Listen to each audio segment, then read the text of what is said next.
King Willem-Alexander of the Netherlands gave a speech to the NATO alliance leaders during a dinner at his royal palace in The Hague on Tuesday.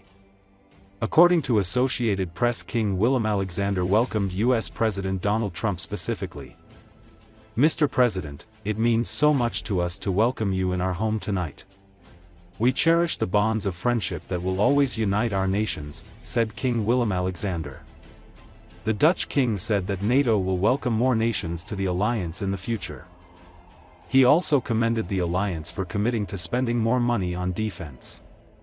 "It's rightly argued that we need to make sufficient investments in our security and that there must be a balance in the financial contributions made by the members of the alliance. There can be no solidarity unless everyone shoulders their own responsibility," said the Dutch king. NATO Secretary-General Mark Rutte also commended Trump for pushing for an increase in NATO defense spending.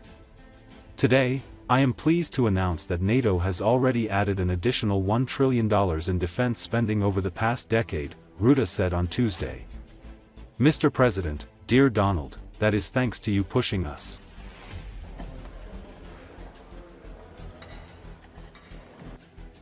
The Queen and I are delighted to be hosting you tonight in this particular room. Because in 1899, my great-grandmother, Queen Wilhelmina, made this Oranjezaal available for the first Hague Peace Conference. Representatives of 26 countries attended, including the initiator of the conference, Tsar Nicholas II of Russia. The participants in those days were filled with the sense that peace would be everlasting. But behind the scenes, the first signs were already emerging of the arms race that would ultimately lead to the First World War. Peace, freedom, democracy, and the rule of law are our highest ideals. And yet history has taught us how fragile these values are if they're not protected. Where would we be without strong organizations that stand up for the defense of international stability, peace, and freedom? Where would we be without NATO's firm resolve?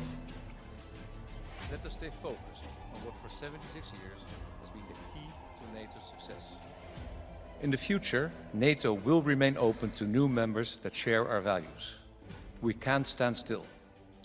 Events since 1989 have taught us that. Ours is fundamentally a defensive alliance. Others may call it aggressive, but that's only because they reject fundamental rights and freedoms and fear that their citizens may one day demand them. To the Dutch government for organizing this NATO summit over the course of 2 days. Mr. President, it means so much to us to welcome you in our home tonight. We cherish the bonds of friendship that will always unite our nations. Our friends and partners from the Indo-Pacific region are welcome in our circle as guests. And Ukraine, which for years has been embroiled in a daily struggle, making great sacrifices to defend its freedoms and ours, is welcome too. The people of Ukraine, with whom we feel such close ties, deserve our continuing support. It's impressive to see how we, as NATO countries, have succeeded in forming a shield behind which peace and freedom can flourish. A shield that's providing more and more people with protection. At the same time, every successful organization must always remain alert and have the courage to ask itself critical questions. Are we properly equipped for the challenges we face today? Is the division of costs and benefits amongst us sufficiently well balanced? How can our alliance operate more efficiently and effectively? These questions are especially relevant now that the threat posed by Russia and other hostile countries is taking on unprecedented new dimensions. But it is all worth it. This truly is a historic summit. Well, it's rightly argued that we need to make sufficient investments in our security and that there must be a balance in the financial contributions made by the members of the alliance. There can be no solidarity unless everyone shoulders their own responsibility. Perhaps, beside Article 5 of the NATO Treaty, there needs to be more focus on Article 3.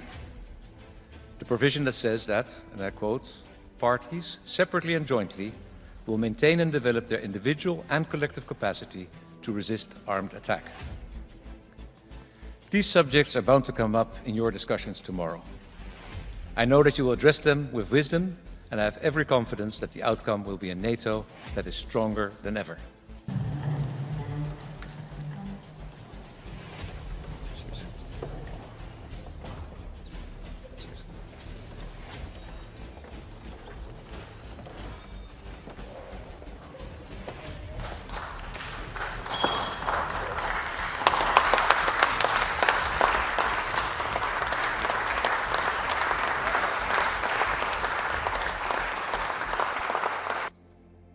Tomorrow, NATO allies will make a very big decision on defense investment that will go down in history as transformational.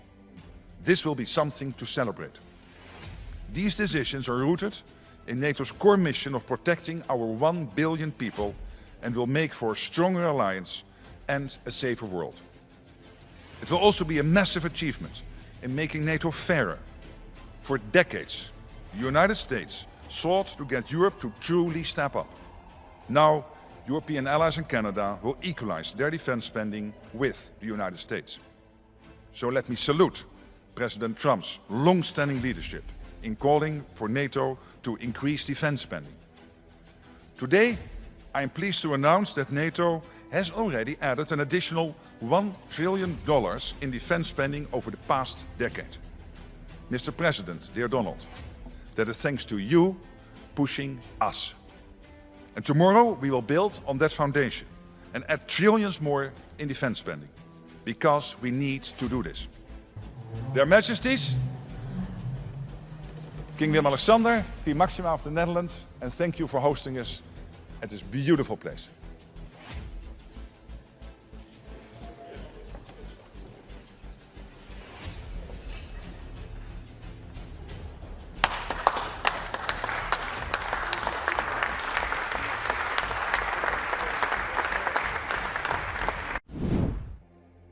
Kremlin spokesman Dmitry Peskov on Tuesday denied claims that Russia has failed to give meaningful support to Iran in its war with Israel, and charged such statements aimed to strain Russian-Iranian relations. There are many now who want to add fuel to the fire, to spoil the partnership between Moscow and Tehran, Peskov told reporters. Russia has in fact supported Iran with the clear position it has taken. And, of course, we intend to further develop our relations with Iran, he said. According to Associated Press at the same briefing, Peskov was asked about media coverage drawing parallels between Moscow's muted response to the recent strikes on Iran and its failure last December to stop the fall from power of its Syrian ally, former President Bashar al-Assad. Peskov responded by saying such discussions were inevitable, but did not comment further. As leaders of NATO countries gathered in The Hague on Tuesday for what could be a historic summit, Peskov also slammed the alliance as moving along the path of rapid militarization. Peskov's remarks referenced U.S. President Donald Trump's demands that NATO members hike their defense spending to 5% of GDP, something several countries have already signed up to. Since they need to push through the decision on 5%, they need to portray a monster from hell. From the perspective of these NATO officials, our country naturally fits the role of the monster best, Peskov added. Мы увидели заявление из канцелярии премьер-министра Израиля, мы слышали заявление господина Аракчи, пока других заявлений из Тегерана мы не видели, не слышали. И мы, конечно же, видели многочисленные заявления президента Трампа. Если действительно удалось выйти на прекращение огня, то это можно только приветствовать. Это то, к чему призывала с самого начала этого конфликта Российская Федерация. И мы надеемся, что это будет устойчивое прекращение огня. Никакого письменного документа не было. То, что были определенные посылы со стороны иранского руководства, да, это так. Очень много желающих использовать ситуацию для того, чтобы подлить масло в огонь, для того, чтобы отпортить отношения партнерские между Москвой и Тегераном. Россия действительно оказала поддержку Ирана своей четкой позицией, которая была занята. Мы намерены дальше развивать наши отношения с Ираном. Вот эти рассуждения, ну да, конечно, они были и будут. Это неизбежно. Сегодня начинается саммит, и одна из главных задач этого саммита НАТО, Североатлантического альянса, это принять решение об увеличении расходов до 5% ВВП стран-членов альянса. Альянс идет уверенно по пути оголтелой милитаризации. Поскольку нужно протащить решение о 5%, для этого нужно нарисовать такое исчадие ада, монстра. С точки зрения вот этих вот функционеров НАТО, естественно, на роль монстра лучше всего подходит наша